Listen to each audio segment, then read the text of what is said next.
This is the third in our series for CRM for Success, and this one is focused on well-executed follow-ups.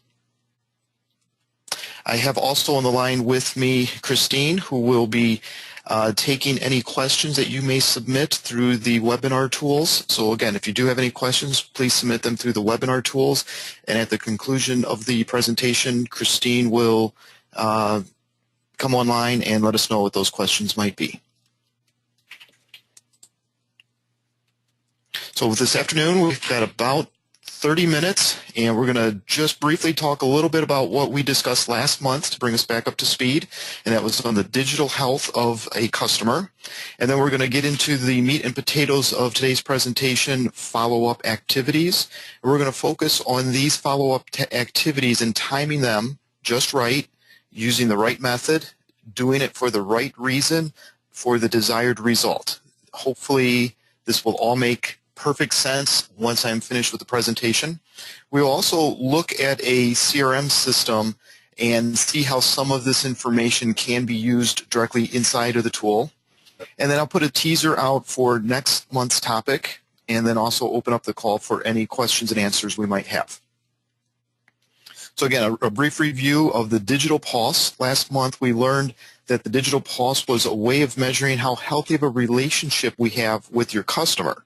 And in the lower portion of the slide, there's a kind of a teaser picture that we deploy with a lot of our CRM clients that give us a count of information in the different entities.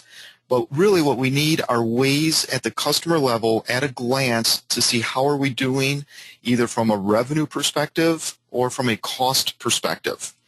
And I believe the next slide, we've got a couple more examples of a 2013 screen where we have sales information that would be tracked and available so that we know when I look at AdventureWorks that I've not yet had a sales transaction with them, or if I did, how much and how long ago did those take place.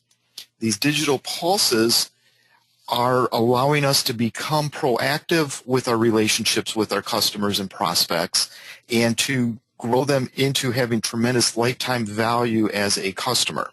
So becoming proactive to keep their relationship with us healthy is really the focus. And we've got various ways that we can be proactive. And these allow us to transition into the timely follow-up activities that we will be looking at in a moment. Basically, being proactive helps our customers stay healthy with us. And last month, I used an example of the oil change stickers that are on our windshield. It is a great reminder for a customer of an oil change place to come back, spend money again, getting that oil change. That is wonderful. I love that concept. But really, we need to become more interaction-based with our customers. So we need to become proactive, talking to them to get them to have continued business relationships with us. So becoming proactive is using the follow-up activities. Hopefully I am preaching to the choir, but I've dealt with enough CRM users, installs to realize the activities is somewhat missing the mark of the potential. Activities are ubiquitous in CRM. They are everywhere. Every entity just about, and any newly created entity has the ability of associating activities to each record. Now these activities basically have one of two states. They're either an open activity or a closed activity. Let me just hide that. By having an open activity, that is telling us this needs to take place. Somewhat implicit, but by not being a completed activity, we have not yet done the work according to the data in CRM. I'm saying that specifically because we may have done the work, we just may not have reported to the CRM system. We have not completed the activity that indicates that the work had been performed. So again, an activity is either open, needs to happen, or it has been completed, it is a closed activity. An activity is kind of a broad description of types of activities. And on the screen we can see phone calls, tasks, appointments, emails, letters, service appointments. These are in essence the ticklers, the follow-ups, the honey-do items, to-dos, action items, however we want to call them. These are the different vehicles of communication that we can do to perform a follow-up activity. I'm having problems advancing my slide. One moment. Okay. So activities, open or closed, different types of activities. Within each activity itself, we have some critical pieces of information that we need to track and make use of. The first and arguably one of the most important is a subject line. It should be succinct and not repeating. I'll give an example of what I mean by non-repeating in a moment. Subject is similar to a subject line on an email. It's something that should tell users at a glance what this particular activity was involving. If it is an open activity, there should be a future due date assigned to it. This is the date in which the activity needs to be completed. It also should be delegated or assigned to a responsible party. A party could be a specific CRM user. We could make use of the team or even queues inside of CRM, but someone within your organization needs to take ownership of these activities. There's a place for a description. Think of that as the body of an email message, the place to record the full details of this specific activity. If it is an appointment, it might be the agenda items to look at. If it is a follow-up, it might be some notes of prior conversations or hot button issues for this phone call. And there should also be and make use of the priority of an activity. There are certain things that we have to do that are more important than others. The priority is one great way of organizing our daily to-do list into those high priority or filter out the low priorities on the busy days and focus on the low priorities when things slow down. So now we have a little bit of understanding of activities. Let's learn some things we should not do on an activity so that we become much more efficient in using activities. This is a real-world scenario. Did a screen capture of a client. I blocked out in those orange boxes the data, protect the innocent kind of a thing.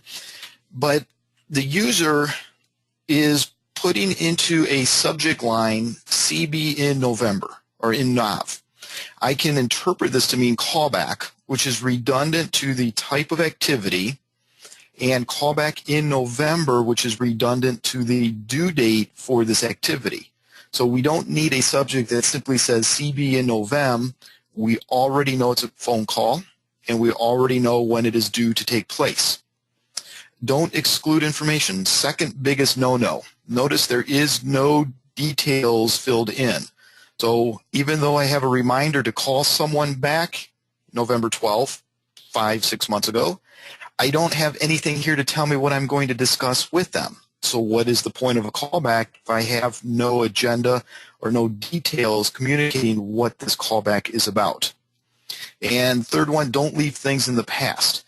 This is now 5 months old. If this was a prospect follow-up call, I may have lost the potential business with that prospect because I did not call them back at my due date. If this was a customer callback dealing with a customer service issue, I may have really ticked them off by not following up and basically ignoring them by never completing this activity. One thing with activities that I hear from users is, oh, there's too many of them. Well, you have to do the work. We need a way of organizing what you've done and what you have not yet done, open or closed activities. And we need to see all of the tasks, phone calls, appointments, whatever, that need to take place. And if the users get overwhelmed with activities, then maybe we need to assign or delegate some of their workload to others. A couple more no-nos on activities. Making use of the description block and adjusting the due date for a future reminder, but never completing each of these as its own separate activity. Now, By itself, it's not a real big deal. They both work, both styles of having a specific activity recorded for each specific date and phone call, action, email that takes place, or making use of this text block and continually adding it and adjusting the due date. The problem with that is we don't know. We may have made 16 attempts to get in touch with somebody until we open each specific activity and do a manual count of how many items have been manually typed in. But if we record each activity as its own separate completed action, then we have all kinds of reporting and analysis information available for us. So again, with activities, we now know the types of details, subject, who's responsible for it, when it needs to happen, why is it happening, so that we can plan our future follow-ups. Timing these future follow-ups is critical. On the screen are some examples of building rules of engagement, if you will, for these future conversations to take place. If we have a customer and they make their first, if we have a customer and they make their first purchase, maybe that should trigger a customer survey email to be sent to them 7 days later. Maybe a substantial purchase took place. We may have had a customer historically average $2,000 per order, all of a sudden put through a $10,000 order. Maybe that would create a follow-up activity for the Vice President of Sales to call them to schedule a lunch appointment. If I am an outside salesperson and I have a meeting with a prospect, maybe a thank you letter gets generated for that same day or the next business day. And if we have service appointments, perhaps a call center individual makes a confirmation call 2 hours before the scheduled time. We also want to look at business scenarios by exception. Instead of a purchase taking place, what happens if a period of time occurs between or after the last order? So if we historically see orders taking place every month and now 45 days goes by, maybe that should trigger a follow-up action. If we spent effort developing a quote and we did not receive an order from it, maybe we should follow up, depending upon what we've quoted, 6 months in the future to see if there might be an interest again in that item. And if we use something like events with email integration using tools like Constant Contact as an example, and we see an email broadcast took place and people clicked on the event, but they did not go through and complete a registration. Maybe there should be some follow-up action of that subset of our data to focus in on people because they did not register, but they told us they had an interest in registering. So I used a lot of scenarios as far as what business rules should be in place for follow-up activities to occur, but we also have to take a look at what is the right method of these communications. Phone calls, they take time. Somebody's got to sit there, dial the phone, wait for it to ring, wait to get past any gatekeepers, go through voicemail intros, leave a message. Might not be the right method for all of our reasons for follow-up. We may want to drop a letter in the mail or a postcard. We may want to do different types of emails, send off a very personalized email message, or maybe do bulk broadcast. Once a month, we are doing a customer newsletter to stay in touch with our data, with our customers or our prospects. Or maybe we have somewhat of a drip campaign taking place where we have a series of messages 1 through 9 that's prescribed and goes out to new leads to slowly educate them on our products or services.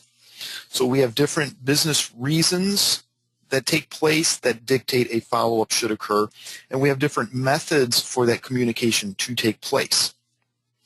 That takes us into the next slide, which is doing it for the right reason. Now, by the right reason, I'm not necessarily saying from a business perspective we're trying to close a deal reason, but by establishing some type of a business classification or a purpose for performing the activity. So rather than a phone call with the subject that says call back in November, we may have a purpose established on that phone call. I'm going to try to use a highlighter here. That as a CRM user, the organization has decided or dictated what types of actions I'm performing for these business purposes. Lead qualification, opportunity pursuit, order negotiation, collections, all different reasons for doing an activity that we don't need to manually repeat in the subject line. These purposes can be specific to activity types. So we can have repair only show up on appointments or service appointments, but a service follow-up might only be phone calls that are taking place for a customer survey. So we can establish a list of purposes showing up specifically for activity types, and then users can manage their day much better by organizing their list of to-dos, only showing those to-dos with the same purpose. As a user gets into the routine of doing the same type of activity, they create a little bit of efficiency than jumping from one alarm going off on their computer screen to the next alarm. So now, rather than reacting to everything, they're in control of their day and able to pull out just specific purposed activities and focus on those items specifically. And hopefully this will work. I'm going to bring up a screen. Oop, that didn't work. Hang on.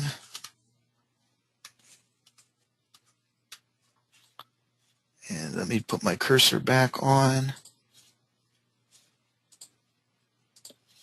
So on the screen is a CRM system, and I have a activity view called Purpose Review. And rather than looking at a count of activities by my user, I have the ability of getting some at-a-glance analysis for the reasons of activities to take place. So if, as an example, this is a membership organization, this blue column in the middle is for retention. So for any phone calls that are taking place with the retention purpose, I can see that is our highest volume of activities. As we've learned in the past, being able to set goals for this information, the goalification of CRM, adding a dot to tell me how many I should be targeting for this is an added layer, very beneficial. But right now we are looking at all phone calls that have different purposes established. Let's take this one step further. I'm going to click on my purpose of retention. And as you should already be aware, clicking on a bar chart will adjust the data that shows up on the side. But what I'm going to do is change my chart to a chart that breaks out my results. So this is both open and closed. I know they're open ones because they don't have a result, but I can look to see how certain activities have ended. So again, if I'm looking at my closed activities by purpose, I can do a further layer of analysis by a result of how that ended. Let me come back into my slide. I didn't do a real good job of transitioning with my slides, but we looked at purposes, and then we looked to see the desired result. So every purpose that is established needs to have established results to pick from. Those results would be good, bad, or indifferent. Good, bad, and the ugly. If I am doing a quote pursuit purposed phone call, so I'm pursuing somebody to get details so that I can prepare it and submit a quote to them. Oh, I'm sorry, quote pursuit is I've submitted a quote to them. I'm now following up trying to get an order. I have three possible outcomes of my phone calls performing this quote pursuit purpose. I leave a message. The system would automatically create my own callback for me. I received an order, or the quote was lost. So the good outcome, order received. A bad outcome, quote was lost, And the indifferent, I left a message, I don't yet have an answer, so additional follow-up items are needed. I describe these purposes and results as part of the game of chess.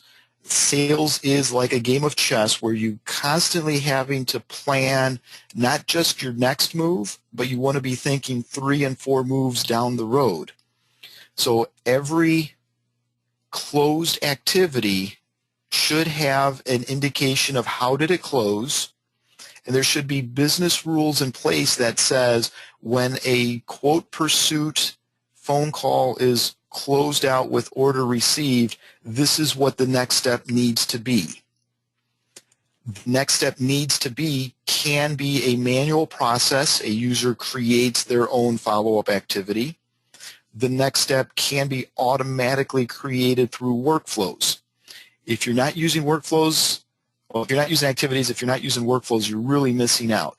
Having the ability to let a user select a result and then one or a number of other things automatically take place simply by selecting a particular result, tremendously powerful. Doesn't always happen that way. Maybe as I am following up on a quote, I get somebody's voicemail that indicates that they are on vacation for 2 weeks. So users should, let me put it that way, users should have an ability of creating their own out. If you're familiar with CRM, when you're on a phone call, there's not a simple way of saying take this, replicate it into a future follow-up. One of the tricks up our sleeve is we add a little checkbox to the activity forms, and when that is selected, a section appears on the form asking for the follow-up details. This information could be manually inputted by the user so that they are planning their own follow-up. We can add a little bit of magic and have these follow-up activities get pre-populated based upon the result that took place or the combination of the purpose and the result. Or we can simply let them default to specific values, and then a user could come in and override them with whatever the actual circumstances are for this user-generated follow-up. But this is much easier from a user's perspective than trying to copy and paste and move data around in between 2 windows for the current phone call and a future phone call. So again, a little bit of magic. Planning a follow-up can create the follow-up activities, or using workflows, activities can automatically get created based upon the purpose and result combinations. So let's take a step back, take a deep breath. Activities are powerful. Open activities tells us things need to happen. Open activities can get created manually by users through workflows or from various business activities that took place that generated these follow-up activities. Closed activities are things that have happened in the past, and all activities are communicating who did it or is responsible to do it, what it was, subject and details, when it took place, that due date. Added things like purpose is why did they do it, as well as adding the results of how did it end.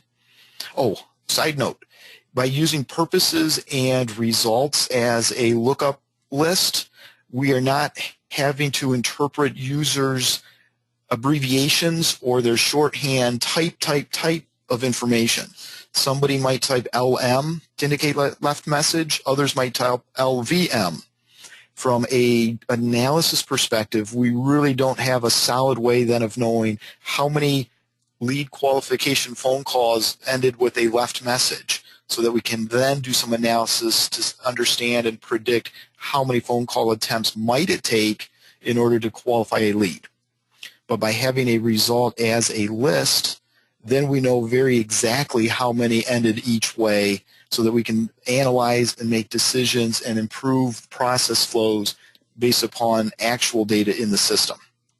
So it's kind of the last bullet is what improvements can be introduced from looking at patterns and trends. Okay, real quick, while we're on the topic of activities, next month's topic is going to focus on establishing consistent messaging through the organization, not messaging in the left message sense, but in all communications going outside of your organization. So we're going to spend a lot of time understanding the value of building Word templates, email templates, using workflows to send out emails automatically, as well as the use of articles and knowledge base. So again, just a sneak peek at the topic, third Thursday in April, same time, 1 o'clock. Okay, Christine, if you're still on the line, have there been any questions? And let me do a time check. We've got about 3 minutes for any questions that may have come through. We did get one question from Chuck. He was asking about the use of notes. He said that all of his users tend to click in the notes area to fill in details of conversations they had. From your presentation, this sounds like the wrong way to do things. How can I convince them to start using activities? You bring in Bruno and start breaking fingers. Excellent question. A lot of people are in the habit of clicking in the notes area to enter in blah, blah, blah, blah, blah, save and move on with life. The problem with that, first, it's not easily reportable. So we know how many notes get created, but we have no idea the content of the notes. So we don't know what specific actions have taken place. We also have no control over the context of the data that goes in. I always use the example that I may learn somebody is an Elvis impersonator and somebody else's dog's name is Elvis. I can find all my notes that contain the word Elvis, but I have no idea what the context was for it. Notes is a lot like a junk drawer. You can throw a lot of stuff in there, but when you really need to find that tube of crazy glue, you got to spend a lot of time and energy looking for it. Activities are a lot more like your silverware drawer where you have slots for your knives, forks, and spoons. So when it's 3 a.m. in the morning and you're craving some hot cocoa, in the dark, you can open that drawer and know exactly where to reach for that spoon. Same thing with activities. We have the ability of knowing exactly where to look to see what took place, who did it, why did they do it, as well as how did it end. Or if we're looking from an open activities perspective, we know by our different purposes, knives, forks, spoons, what types of activities need to happen. And we can make business adjustments if we see we are being overwhelmed or underwhelmed in certain areas.